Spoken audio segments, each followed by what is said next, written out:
예수님의 탄생에 관한 기록이 나오는 복음서 내용 중에 누가복음에 나오는 2장 11절의 말씀은 가장 생생한 소식이 아닐 수 없습니다.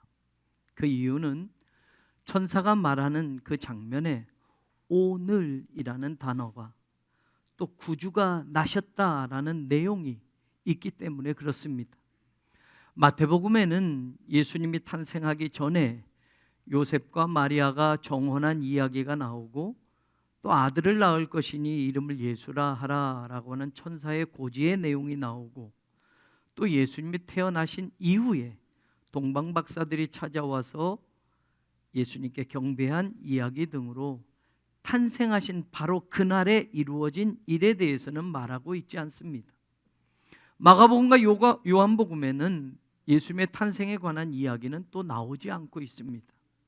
그런 의미에서 누가복음에는 예수님 탄생에 대한 이야기가 탄생 전의 이야기들, 그리고 탄생한 바로 그날의 이야기들, 그리고 탄생 이후에 이어지는 그런 이야기들이 누가복음에는 아주 길게 소개되고 있으면서 우리에게 예수님의 탄생에 관한 많은 정보를 주고 있기 때문에 그렇습니다.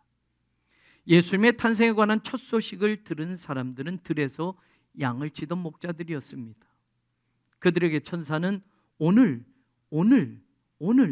그리스도가 태어났다라고 전하였고, 막 태어나신 신생아이신 바로 그 아기 예수님을 목자들이 성경의 다른 여러 인물들보다 가장 먼저 보게 되었습니다. 오늘 다윗의 동네에 너희를 위하여 구주가 나셨으니 곧 그리스도 주시니라. 천사가 오늘 태어나신 예수님의 소식을 생생하게 전하고 있습니다. 이 소식을 전하기 전에 10절에 천사가 말하는 내용을 잠깐 들여다보면 내가 온 백성에게 미칠 큰 기쁨의 좋은 소식을 너희에게 전한다라고 말합니다.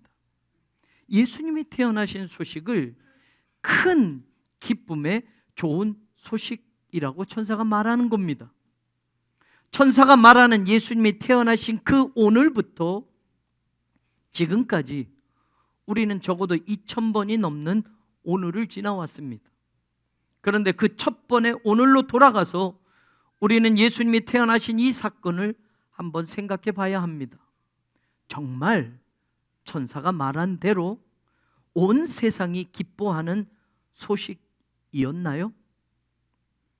예수님이 태어나신 그 2000년 전에 그 오늘 많은 사람이 예수님의 탄생을 축하하고 기뻐하면서 대단하게 그날을 지나갔나요? 그때의 오늘과 2000년이 지난 오늘 달라진 게 무엇일까요? 사실 2000년 전에 예수님이 탄생하신 그 사건은 우리가 그렇게 기뻐하고 성대하게 축하할 만한 날이 아니었을지도 모릅니다. 그때의 기준, 그때의 형편으로 생각해 본다면 말입니다. 그것은 사건이었습니다. 성탄의 날이 오기까지 마리아는 처녀의 몸으로 점점 불러오는 배를 보면서 걱정을 해야만 했습니다. 그 일은 목숨을 걸어야 할 중대한 일이었기 때문에 그렇습니다. 아기를 잉태한다라는 건 처녀로서는 그 당시 문화와 그 당시 종교로는 돌에 맞아 죽을 일이었습니다. 처녀가 아기를 가졌다? 용납이 안 되는 겁니다. 첫 번 성탄을 기다리는 마리아는, 그 출산을 기다리는 마리아는 설레임과 기쁨보다는 두렵고 떨림으로 예수님의 탄생을 하루하루 기다려야 했을 겁니다. 요셉은 어떻습니까? 이미 마리아와 정혼한 사이긴 하지만 아직 결혼을 한 것이 아니기 때문에, 그리고 마리아의 배가 불러온다는 건 요셉은 너무나도 잘 알고 있지 않습니까? 그 아기는 내 아기가 아니라는 걸 말입니다. 천사가 성령으로 잉태됐다고 해도 말입니다. 나하고 결혼하지 않은 내 배우자가, 정혼한 사이인 그 배우자가 몸이 점점 불러오고 아기를 출산한다? 어떤 남자가 그것을 납득할 수 있겠습니까? 요셉도 마찬가지였습니다. 이해할 수 없고 인정할 수조차도 없을 겁니다. 그래서 성경의 표현대로 보면 마리아와의 정혼 관계를 조용히 가만히 끝내고자 했었습니다. 요셉이 만약 그때 마리아를 포기했다면 마리아는 어쩌면 돌에 맞아 죽어야 했을 겁니다. 요셉이 인정할 수 없고 성령의 잉태를 믿을 수 없고 마리아가 부정한 짓을 했을 것이라고 만약 의심하고 있었다고 한다면 그는 유대인의 종교 공동체에 마리아를 재판거리로 내놓으며 마리아는 그 결과로 돌에 맞아 죽었을 겁니다. 성탄의 그날을 기다리는 요셉도 그날이 설레임, 감격, 기쁨으로 기다릴 수 없었을 겁니다. 동방박사는 어떻습니까? 우리가 알고 있는 대로 성탄절이 되면 동방박사가 예수님 앞에 와서 황금과 유향과 모략을 바치는 모습을 생각하는데 사실은 동방박사들은 별을 보고 오래전부터 준비해서 왔기에 먼 나라에서 가족도 떠나야 했고 불편한 것도 감수하면서 예수님이 탄생하신 그 유대 땅을 향하여 오기에 그들도 참 힘들었을 겁니다. 아무나 할 수 없는 일이고 자신의 모든 사적인 일들을 포기하고 내려놓아야만 예수님을 만나야 할 그런 일을 할 수 있었기 때문에 동방박사들조차도 힘들고 고된 일이었다는 말입니다. 아무도 환영해 주지 않는 어두운 밤, 첫 번 성탄절에 이 땅에 구원자로 오신 예수님조차도 딱딱한 나무로 만든 말 먹이통에 누워지셔야만 했습니다. 지금 우리가 준비하고 기다리고 있는 성탄과 2000년 전 그 첫 번째 성탄절은 너무나도 다르다라는 것을 우리는 알아야 합니다. 그것뿐입니까? 피에 굶주린 헤롯의 시퍼런 칼날이 2살 미만의 아이들을 학살하던 그 순간들을 상상해 보십시오. 그게 우리가 맞았던 첫 번 성탄의 주변 모습이고 내용들입니다. 아기가 태어나자 예수님의 부모들은 안전하지 못하니까 짐을 싸들고 애굽으로 도망을 가야 했습니다. 헤롯의 칼날을 피해서 갓난 아기를 데리고 핏덩이 아기를 데리고 낯선 나라로 도망쳐서 그들은 도피 생활을 시작합니다. 이게 첫 번 성탄이었습니다. 요즘 우리가 기다리고 준비하는 그리고 오늘 맞이하는 그런 화려한 성탄과는 거리가 멉니다. 선물 주고받고 맛있는 식사 나누며 환하게 웃는 그런 성탄이 아닙니다. 오색찬란한 트리 아래서 감미로운 캐롤을 들으며 가족들이 모이고 사랑하는 사람들이 모여서 축하하는 그런 성탄이 절대 아니었습니다. 메시아로 오시고 만왕의 왕으로 이 땅에 오셨지만 웅장한 왕실이 아니라 초라하고 싸늘한 마국간에 계셔야 했던 예수님, 그 예수님의 모습, 첫 번 성탄절에 볼 수 있었던 아기 예수님의 진짜 모습이었습니다.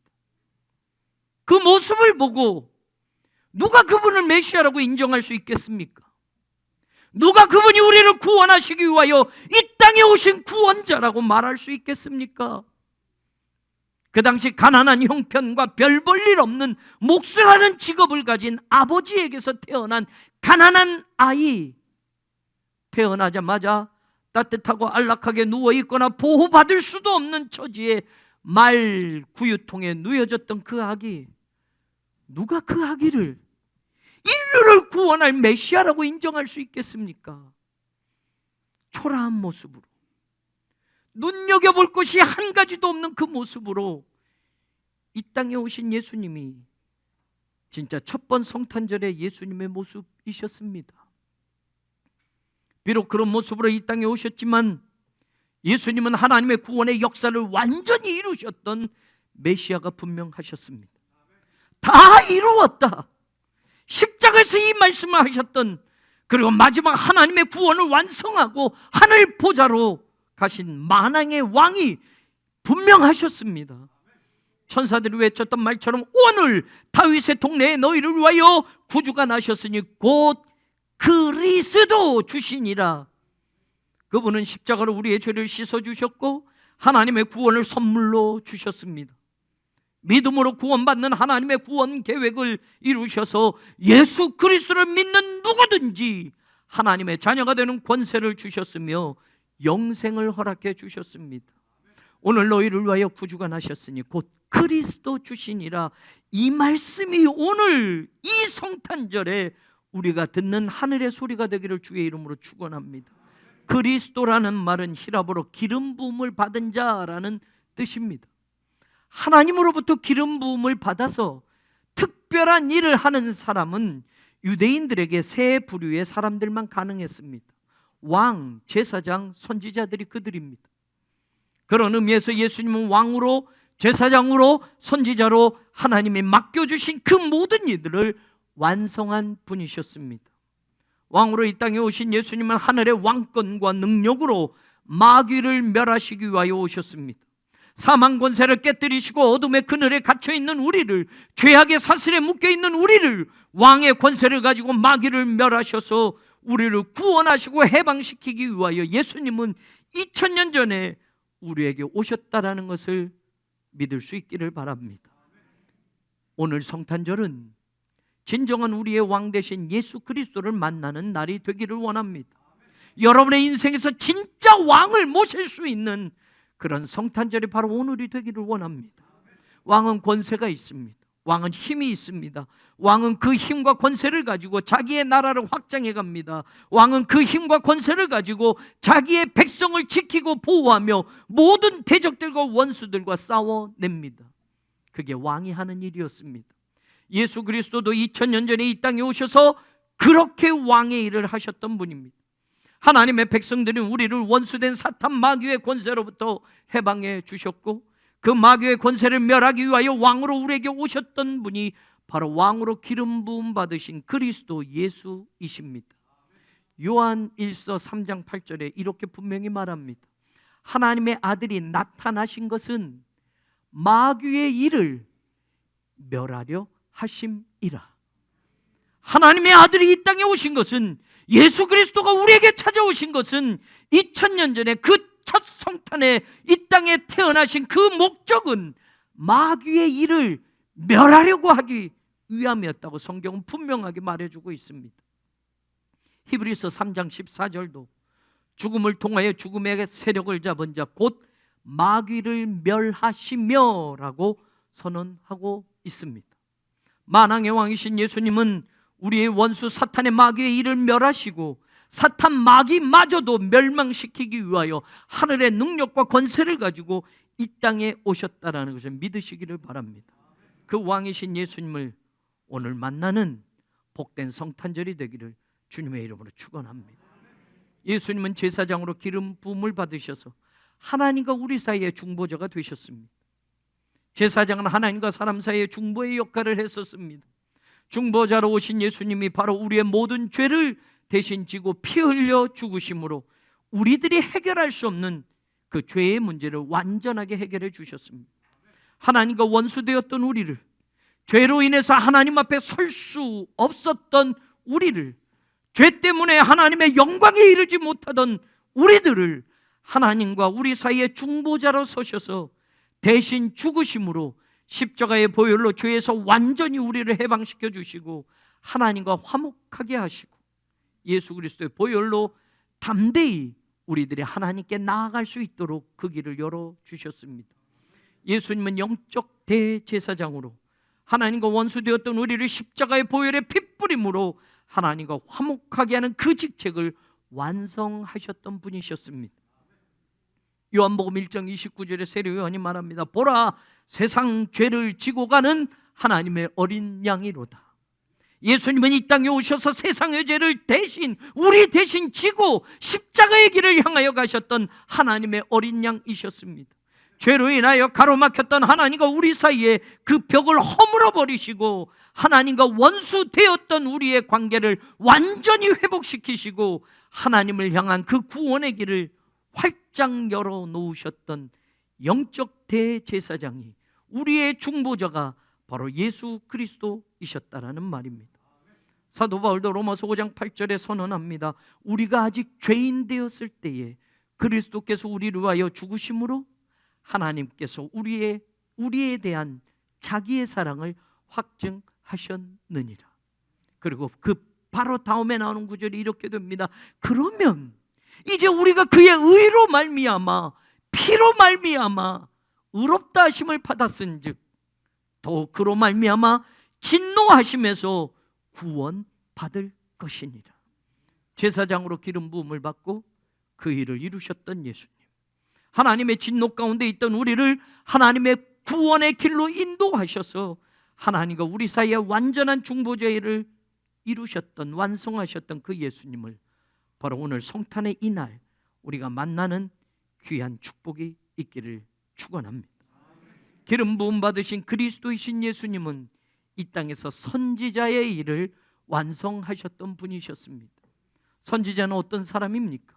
하나님을 만나지 못하고 방황하는 사람들에게 하나님을 만날 수 있는 길을 가르쳐주고 하나님의 말씀을 가르쳐주는 그 삶을 살았습니다. 예수님이 이 땅에서 바로 그 일을 하셨습니다. 요한복음 14장에 그 유명한 말이 있습니다. 내가 곧 길이요 진리요 생명이니 나로 말미암지 않고는 아버지께로 올 자가 없느니라. 예수님은 모든 사람들을 하나님께로 인도하시는 참 선지자의 일을 완성하셨습니다. 그분이 하나님께로 가는 그 길이었고, 그분이 하나님으로 만나는 그 진리였고, 그분이 하나님이 주시는 참 그 생명이 되셨다라는 말입니다. 예수님을 통하지 않고는 하나님께로 갈 수 없는 그 생명의 길을 우리에게 안내해 주셨습니다. 히브리서 7장 25절도 말합니다. 그러므로 자기를 힘입어 하나님께 나아가는 자들을 온전히 구원하실 수 있으니 그가 항상 살아계셔서 그들을 위하여 간구하심이니라. 예수님께서 이 땅에 오셔서 하나님 아버지께로 갈 수 있는 그 길을 우리에게 분명하게 보여주셨습니다. 다른 이로서는 구원을 받을 이름을 주신 일이 없고, 천하 인간의 구원받을 다른 이름을 주신 일이 없고, 오직 예수 그리스도밖에 없다라고 하는 사도행전의 그 분명한 말씀처럼 오늘 예수님만이 하나님을 만날 수 있는 유일한 길이며, 오직 예수 그리스도의 십자가와 부활의 복음만이 하나님께로 가는 완전한 구원의 길이며 진리이며 생명이 된다는 것을 성탄의 이 아침에 우리 모두가 믿을 수 있기를 축원합니다. 먹으면 곧 또 목마르고, 또 먹어도 또 목마를 이 세상의 것들을 더 많이 갖기를 열망하고 살았던 우리, 가져도 곧 썩어져 버릴 세상의 것들을 예수 그리스도를 믿는 믿음의 선물 보따리인 양 착각하며 살았던 기복적 세상 물질주의 신앙에서 영원한 하늘나라, 영원한 하늘 기업을 바라보며 하나님께로 가는 진리의 길을 걸어가는 그리스도의 참된 제자들이 되기를 다시 한번 성탄의 예수님의 이름으로 축원합니다. 요한복음 1장 12절은 우리에게 귀한 말씀을 들려줍니다. 영접하는 자, 곧 그 이름을 믿는 자들에게는 하나님의 자녀가 되는 권세를 주셨다. 진짜 예수님을 만난 사람, 진짜 그리스도를 만난 사람에게는 하나님의 자녀가 되는 권세가 주어진다고 성경 분명히 약속합니다. 왜 하나님의 자녀가 되는 것이 권세입니까? 여러분, 로마서 8장 17절이 이렇게 선언합니다. 자녀이면 또한 상속자, 곧 하나님의 상속자요 그리스도와 함께한 상속자다. 왜 하나님의 자녀가 되는 것이 특권입니까? 왜 권세입니까? 우리가 하나님의 자녀가 됨과 동시에 하늘의 상속자라는 신분과 자격을 갖게 되기 때문입니다. 우리가 하나님의 자녀가 됨과 동시에 하늘의 기업과 유업인 영원한 하나님 나라의 모든 것을 상속받을 수 있는 하나님의 자녀가 되는 것입니다. 재벌집 막내 아들이 받는 순양그룹이나 순양전자 같은 세상 기업이나 회사 말고요, 우리는 하늘의 것을 상속받습니다. 썩지 않고 쇠하지 않는 영원한 그것을 하나님으로부터 상속받습니다. 영원한 하늘나라의 기업을 하나님의 자녀들에게만 주시겠다고 약속하신 것처럼 그날 우리는 예수님과 더불어 하나님 앞에서 그 모든 것을 상속받게 될 것입니다. 그래서 하나님의 자녀가 되는 것은 특별한 권리입니다. 에베소서 1장도 말합니다. 하늘에 속한 모든 신령한 복을 우리에게 주시되, 이 모든 것은 하나님의 자녀에게만 주어집니다. 그리스도를 만나고 영접한 하나님의 자녀들에게만 이 자격이 주어지고 이 특권이 주어집니다. 우리 모두가 오늘 성탄절에 그리스도이신 예수님을 만나고 하늘로부터 주어지는 하나님의 자녀된 권세를 가지고 남은 생애를 복되게 살아가는 하나님의 자녀들이 되기를, 성탄의 주인공이시고 만왕의 왕이시고 영적 대제사장이시고 하늘의 복음을 전하신 선지자이신 예수 그리스도의 이름으로 간절히 축원합니다.